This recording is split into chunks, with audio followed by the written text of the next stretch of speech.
Apa yang harus saya lakukan? Saya sudah menikah dan suami saya pergi merantau. Syahwat saya sering sekali datang. Saya sering mengamalkan cara-cara meredam syahwat yang Buya jelaskan. Syahwat saya redam tapi datang lagi. Saya sudah berusaha untuk menyuruh suami saya pulang. Tapi karena dalam keadaan ekonomi, suami saya tidak bisa pulang.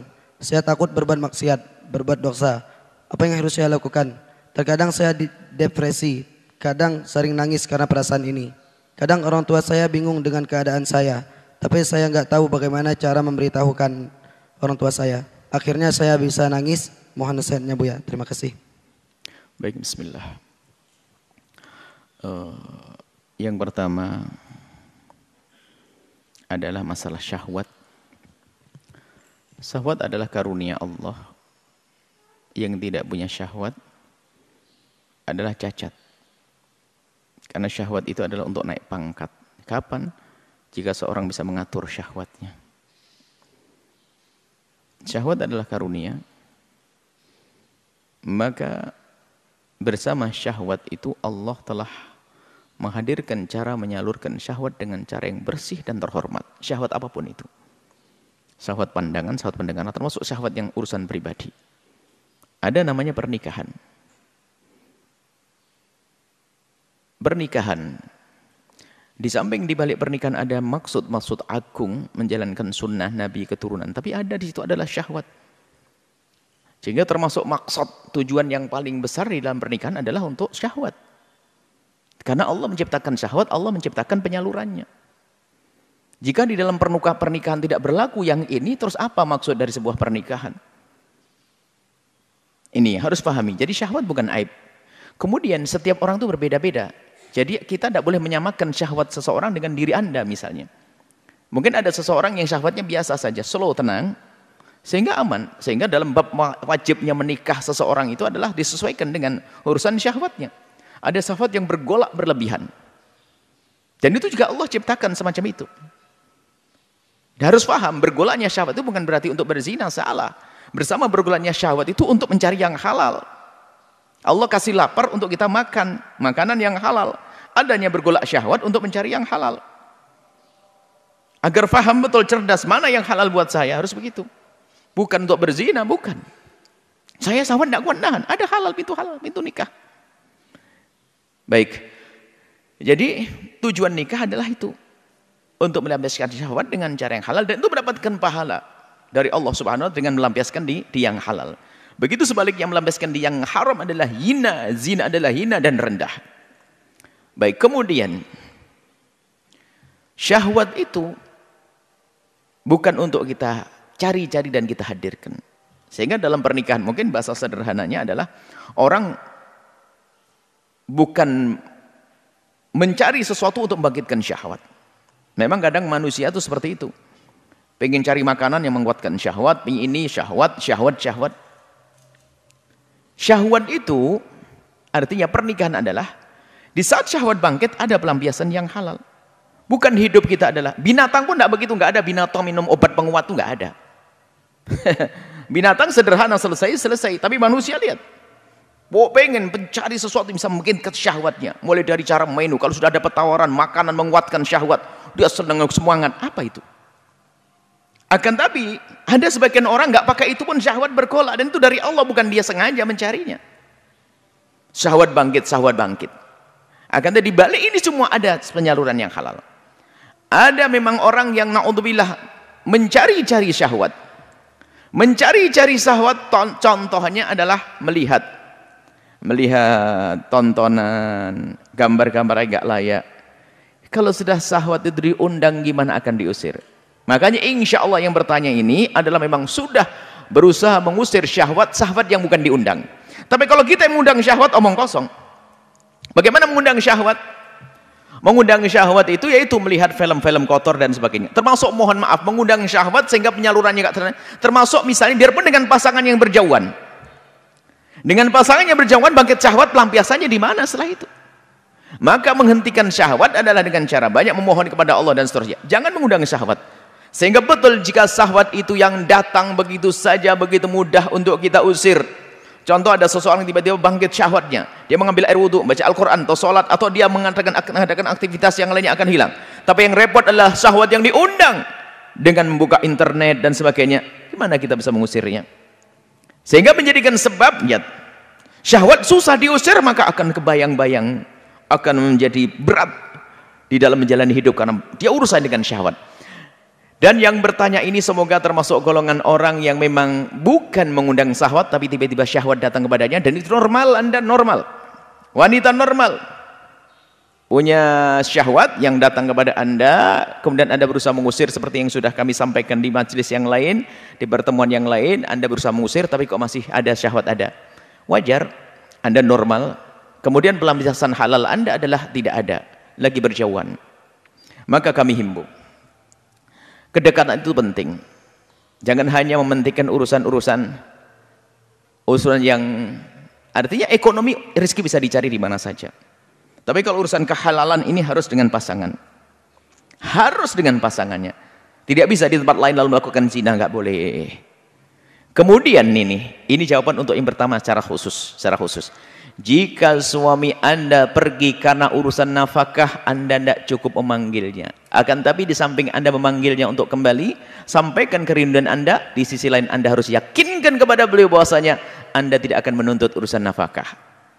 Anda menyuruh pulang, kalau misalnya Anda punya tuntutan, mereka bingung nanti sampai di rumah ribut lagi urusan nafkah. Mereka bingung. Tapi kalau Anda pastiin, abang kita makan ada apanya. Yang penting kita ketemu dengan halal. Orang lain bisa hidup dengan sederhana, kenapa kita tidak? Kalau memang suami Anda sudah Anda beritahu semacam itu, Anda yakinkan, abang saya tidak akan menuntut urusan nafkah. Kita cari bersama. Yang penting kita bertemu. Kita punya suami istri harus bertemu. Nah, sampaikan hajat Anda sebagai seorang istri. Jika ternyata suami Anda kok tidak mau mendengar, menggubris, sementara Anda sudah bisa nerima apa adanya, tidak menggubris, maka ketahuilah kaidah sederhana, wanita yang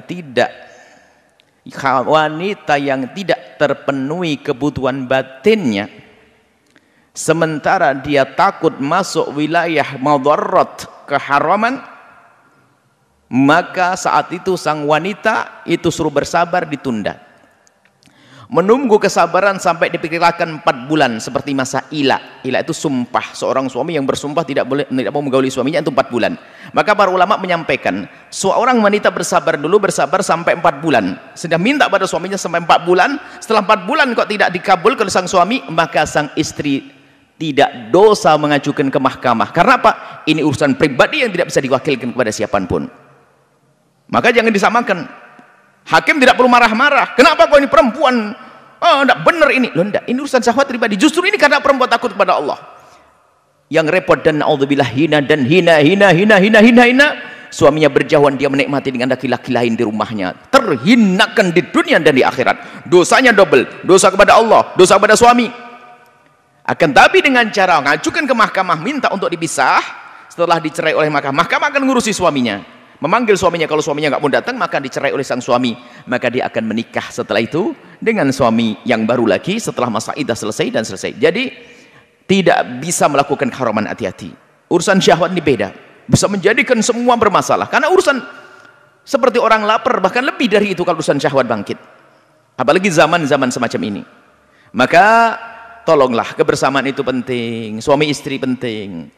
Dan bagi seorang, nah kemudian masalah wajibnya seorang suami memberikan pelayanan pada istri seperti apa sih? Imam Ghazali menganjurkan, bukan suatu kewajiban, menganjurkan seorang suami itu hendaknya mendatangi istrinya itu paling tidak itu jangan kurang dari 4 hari. Digambarkan kalau istrinya 4 itu ketemu lagi. Gambarannya kata Imam Ghazali. Atau seperti dikatakan oleh Imam Ahmad dan para ulama mengatakan, jangan sampai dalam masa suci tidak pernah didatangi. Karena ini dianggap sebuah kezaliman. Dalam sekali masa suci jangan sampai tidak didatangi, tanpa uzur tentunya. Kalau ada uzur lain cerita, misalnya suami lagi ini.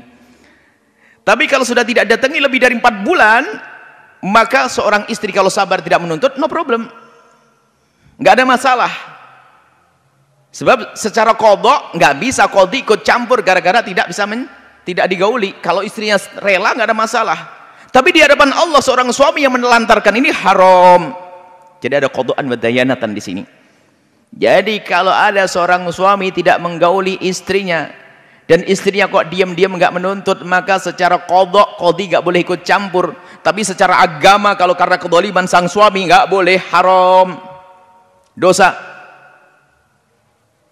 Nah, maka di saat sang suami tidak bisa memenuhi istrinya, sebab apapun, bahkan kalau seandainya sakit sekalipun, karena kebutuhan ini kebutuhan pribadi, nggak bisa diwakilkan ke siapapun. Pengabdian bisa diberikan. Seorang istri minta cerai, menikah lagi, tetap dia mengabdi, mungkin memberikan, mengirim uang atau mengirim pembantu, bisa saja.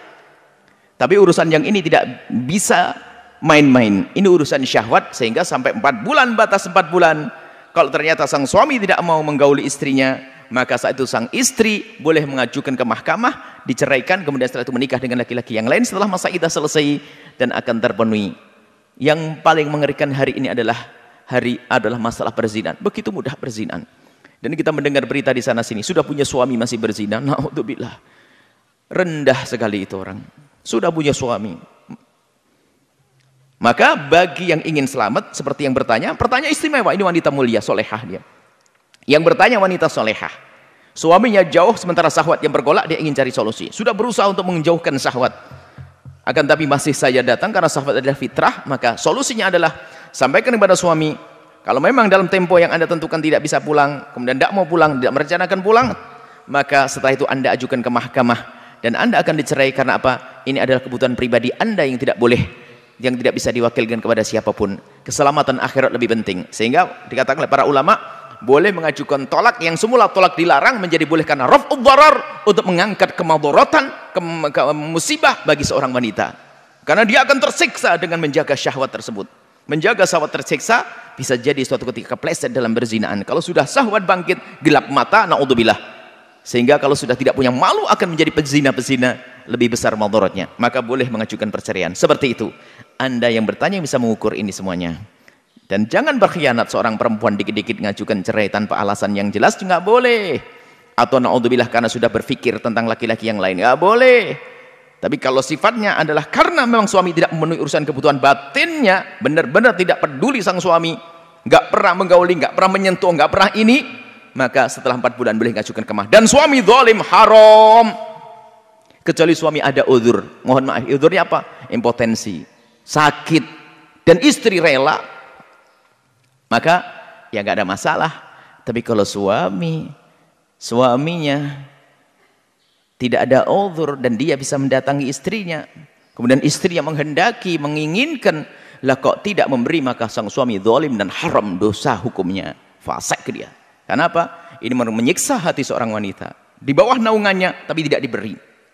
Seperti hal nafkah zahir juga demikian. Hanya kalau nafkah zahir langsung qadaan, qadhi bisa bermain di sini. Tapi kalau nafkah batin, qadhi tidak akan bermain kecuali wanita mengajukan ke mahkamah. Wallahu a'lam bissawab.